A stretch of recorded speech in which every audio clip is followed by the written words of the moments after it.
You are watching the press preview, a first look at what's on the front pages as they arrive. In the next half hour, we'll see what's making the headlines with the economics editor at The Spectator, Kate Andrews, and Guardian columnist Zoe Williams. So let's see what's on some of those front pages for you now. Well, the Mail leads with the government's plans to crack down on channel crossings, reporting that people arriving in small boats could be deported and face a lifetime ban on entering the UK. That story also features on the front page of The Times. But The Guardian warns Rishi Sunak's proposed laws on small boats could be unworkable. The Eye reports the Prime Minister and Chancellor are expected to rule out cutting corporation tax, putting them on a collision course with Tory backbenchers. Matt Hancock rejected advice to cut the 14-day COVID quarantine period because it would imply they'd been getting it wrong. That's according to The Telegraph. The Metro leads on the historic agreement to protect the world's oceans, which has been signed at the UN by nearly 200 countries after 10 years of talks. Beijing's 5% expansion target signals end to the era of rip-roaring growth, reads the front of the Financial Times. And the big threes is the Daily Star's headline, as the UK faces plummeting temperatures and 3 snowstorms in a week. A reminder that by scanning the QR code you'll see on screen during the programme, you can check out the front pages of tomorrow's newspapers while you watch us. And we are joined tonight by Kate Andrews and Zoe Williams. Welcome to both of you. Let's start with the front page of the Daily Mail. Boat migrants to get life ban. This is part of Rishi Sunak's top 5 priorities to stop illegal migration through the Channel to the UK. This is perhaps something that people might not have known was on the cards. Kate? Yes, so when Rishi Sunak in January laid out his 5 priorities, one of them was to stop the small boats coming across the Channel. A lot of people have been asking how exactly you're going to go about doing that, and this week we are now expecting the government to present its new asylum legislation, which looks like it's going to take a very hard line on those who are choosing to come to the UK via small boats. Both the Mail and the Times are reporting that the new legislation will be a crackdown on anybody who chooses to come in that way and could lead to indefinite refusal to allow them re-entry to the UK. So the idea is that if you come via a small boat, you will be deported as quickly as the government can deport you, possibly to a third country, like linking it up to the Rwanda scheme, and it is possible that you will never be allowed to re-enter the UK again or go on a formal path to citizenship. No doubt there's going to be a lot of pushback to this policy, questions around its legality, questions around how this will affect asylum seekers who genuinely feel fear for their lives in the country that they're coming from. And The Guardian has more on that, but the Mail and the Times seem to think that the legislation, which is expected on Tuesday, will be a very hard crackdown on asylum seekers coming to the UK, which the government sources are describing as illegal entry. Again, that will be disputed because in theory, there is no other way for many of these asylum seekers to come to the UK apart from to enter how other people would consider it to be illegal. But then you apply and you go through the process to find out what your status is. And the idea behind this legislation is that you will not be applying from the UK. And so that is the point, isn't it? How do asylum seekers legally seek asylum? Well, quite. I mean, the flaws in the plan are multiple. Firstly, exactly as you say, there isn't a safe route to come into the UK in many cases. So if you have no safe route and the unsafe route is completely forbidden, then you're sort of writing yourself out of the Convention on Refugees, which is hugely problematic and many, many Conservatives will disagree with.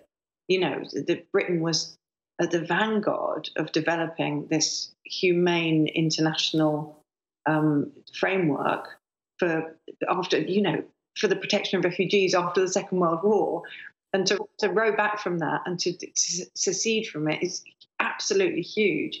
But that's more of a moral case. Legally, this is for the birds, really, because they say you may be deported to a third country. The Rwanda plan has already been nixed by the High Court, so it's actually not legal within our own law to deport you to a third party country, let alone within European human rights law.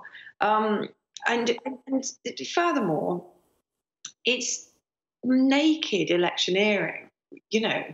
All it does is try and put some, as a Tory minister said to The Guardian, try and put some clear blue water between the Conservative Party and Labour as they kind of march into election planning. Now, everybody knows that parties plan for elections and they create talking points, etc., etc. But to create this talking point, whose ramifications are so major, both not just in terms of the kind of humanitarian and legal issues, but also in the practical terms of if you're going to arrest all the people who come in on small boats and await their deportation to who knows where, that's going to be an enormous cost on detention and, prison capacity and rights of the child and rights of, it's practically an absolute brain. And so I think realistically, you just have to see it for what it is, which is a bit of saber rattling with probably close to no practical application. Yes, and Kate, The Guardian, Zoe's paper, makes the point that Zoe was mentioning there, that it's unworkable and will only lead to tens of thousands of people fleeing war and persecution being locked up. That is certainly a possible outcome. We haven't seen the details of the legislation yet. The Guardian is reporting that the Home Office and Number 10 are going to try to insert a so-called break on human rights legislation to address the issue that Zoe just brought up about the fact that the Rwanda plan has been rejected by the courts. The idea behind this new legislation is that it would change the law to make these kinds of deportations possible through the court and to try to avoid some of those court stops. You have the former permanent secretary of the Home Office, Sir David Normington, being quoted in The Guardian, casting doubt on the feasibility of this plans. And again, there are a lot of reasons to think it's going to experience many hurdles. The Conservative Party seems quite insistent that it wants to go down this route. There seems to be a feeling that even in just a year, perhaps even in recent months, that the issue of asylum-seeking illegal immigration in small boats has become a bigger talking point amongst the conservative grassroots, even in areas that are in no way really affected by this kind of immigration.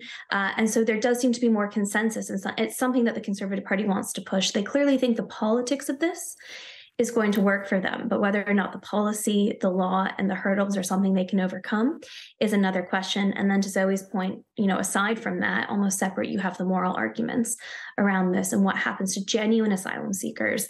Apart from Ukraine and Hong Kong and a few select countries, it is basically not possible to apply as an asylum seeker to come to the UK. You have to show up on the shores of Britain in some capacity. It certainly doesn't have to be through a small boat, but you have to come here in order to apply. And the idea behind the small boats is that if you came in that way, and we'll see the legislation if that expands to other means of coming to the UK, then perhaps you would actually lose your right indefinitely to apply to be in Britain. It remains to be seen the discussions around this bill. But Zoe, what do you think backbenchers will make of the lifetime ban on those people ever applying to stay in the UK? Well, I mean, I struggle to imagine the policy meeting in which they said this is going to be a plausible and, credible answer to the small boat problem, because the fact is that to have the asylum system as it's running at the moment, people are tied up in its wheels for years. They wait so long for a decision because it's in disarray. So the experience of this on the ground, whether you're operating under the old system in which you can languish indefinitely for a creaking border force to actually make a decision on you, or you are banned for life by a government whose kind of tenure is probably quite short-lived, and there's no conceivable reality in which an incoming Labour government wouldn't overturn this legislation. That isn't a deterrent. You know, if you're even the asylum seeker with the best access to current government thinking and information conceivable would not think, oh, this legislation is going to put me off going to Britain, because both situations are equally bad. So what you're really looking at, I hate to sound cynical, but what you're really looking at is a Conservative Party simply trying to boost its popularity ratings and make itself sound effective by being unpleasant. But there's not going to be any practical application of these measures. Let's turn to the eye and the budget, another issue that they're predicting there will be clashes with backbenchers over, because the Chancellor and the Prime Minister are set to rule out a cut to corporation tax. Kate. The next budget is a week on Wednesday, and the Conservative Growth Group, which is a relatively new group that is formed out of former Prime Minister Liz Truss's most loyal supporters, is really pushing the government to U-turn on its decision, which will be going ahead this April, to raise corporation tax up to 25% for the biggest businesses. And the Eye is suggesting that there's going to be a bust-up because the Chancellor and the Prime Minister are not keen to take on that U-turn. I suspect, they're very often rabbits out of hats at budgets, but I suspect we will see that corporation tax rise, not least because I think it's a policy that Rishi Sunak personally very much believes in. He is not convinced that there is a Laffer curve effect when it comes to corporation tax. He thinks it's really about bringing in incentives for businesses to invest. It's not so much about that headline tax rate, and that's something he's made very clear for years now, since he brought in this policy in March 2021. And it's not obvious that the government would be prepared to U-turn on this, not least because Rishi Sunak is thought to remain very close to the Treasury, close to his Chancellor Jeremy Hunt, and certainly plays a role in setting some of these policies. But the Eye is reporting that this is going to be to the deep frustration of those Liz Truss supporters who were adamant that corporation tax needed to stay at 19%, perhaps even go lower eventually, in order to stimulate more economic growth. Yes, and Zoe, we read that Liz Truss will not try to undermine Rishi Sunak, but is likely to get behind any policies that are developed by the Conservative Growth Group, which, of course, is challenging the Prime Minister. Well, I mean, it's funny, that statement, because she says she will not try to undermine him, but it is, of course, very undermining to even be as involved in politics and strategy thinking as she is. She's the previous Prime Minister. I mean, for sure, it didn't last very long, but she is the kind of outgoing Prime Minister, and she should make like John Major and be very, very quiet for a very, very long time. So it's part. You've got to see it as part of a slew of moves she's made. You know, she sort of kind of weighed in on the subject of China. She's weighing in now on tax. She's trying to stay relevant and a kind of mover and shaker in Conservative circles against the expectation that she will be very quiet for a while. Now, whether or not that's, I mean, I don't actually think it's self-interested. I think it kind of represents the fact that it's a very fractured party, and all the old norms about the way one behaves in kind of the service of a new leader out of the window, and you can see that from Boris's behaviour as well. So I think it's a party with a lot of internecine wrangles, and Liz Truss's interventions are more revealing of the wrangles than they are about real tax policy, because, you know, who cares what Liz Truss thinks about corporations? I remember you previously calling her a chaos monkey. We'll leave it there on Liz Truss, shall we? Just very quickly, Kate, let's talk about this story in the Metro, and it's suggesting that childcare, a shortage of childcare, is costing the country £27 billion a year.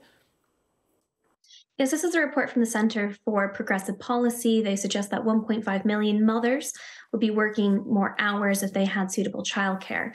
I'm always a little bit skeptical of numbers like that because it isn't obvious to me that if they had a certain option, they wouldn't necessarily take it. That's true for men and women. I'm always a little bit hesitant when we put such specific numbers on things. But a very important point that I think they are making is that if you did want to go back to work and work more hours, that would be a very difficult thing to do because we have some of the highest childcare costs in the OECD. Here in the UK, a lot of that comes down to regulation and red tape. A lot of that comes down to supply. It's an issue that, a lot of prime ministers have kicked that can down the road, and we certainly need to tackle childcare costs to allow women and men to make the right decisions for them, whether that be to go back to work full-time, part-time, whatever it may be. They should have the suitable option of more decent childcare policy. Indeed. Kate and Zoe, for the moment, thank you. We are going to take a break. Coming up, more of the press preview, including this on the front of the Metro on the historic UN Oceans Agreement. Their headline, "The tide is turning." Stay with us for more.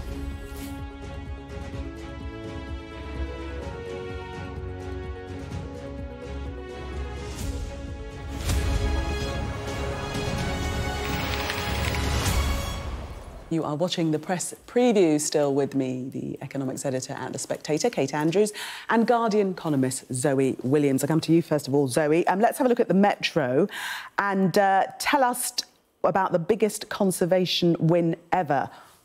This has taken quite a while to get to this point. It's such an extraordinary story because you can see how big a deal it is because UN resolutions, UN agreements take a really...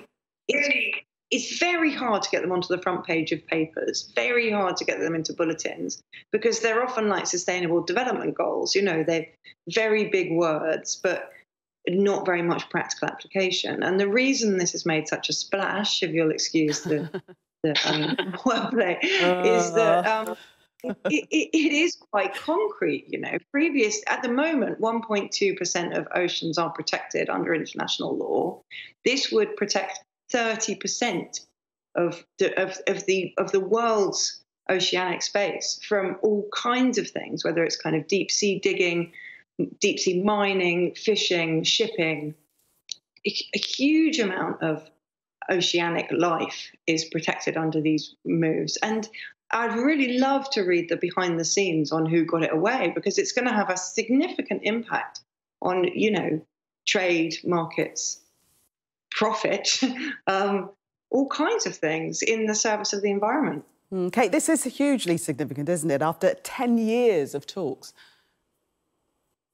Yes, it's taken well over a decade to get this over the line, and it looks like December was a crucial point. At that time, the UN Biodiversity Conference was taking place, and they agreed to protect a third of sea and land by 2030, and it was clear that wasn't going to be possible without actually getting this kind of high seas treaty over the line. And one of the really difficult things around it is that so much of this water exists outside of national boundaries. So negotiating that was very technical and required countries to perhaps take on more responsibility than they otherwise felt that they had to do in the past. So yes, certainly a big moment, a really big agreement to be struck. Let us have a look at the, elsewhere in the Metro. Harry and Meghan. Is that in the Metro? Yes. It is in the Metro, yes. There's the story. The Kings emailing the Sussexes over the coronation, because the big question was, will they or won't they attend, Zoe?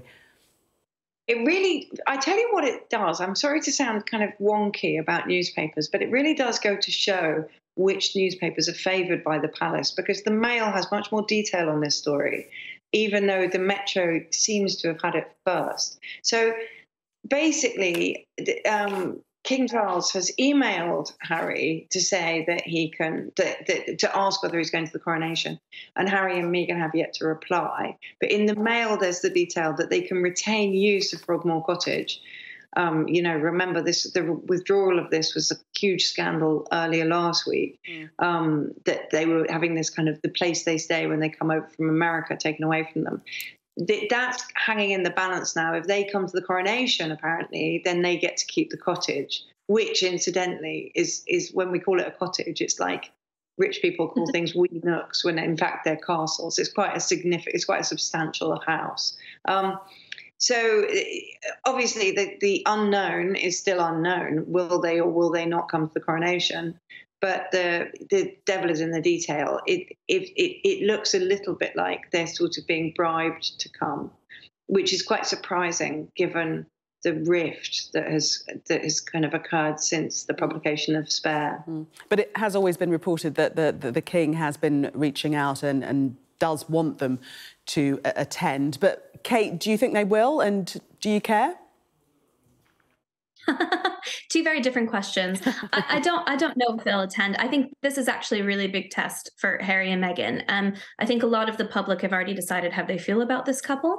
But so far they have purposely tried to walk the line of being extremely critical of Harry's family while still insisting that they want nothing but the best for the family and they support the institution of the royal family.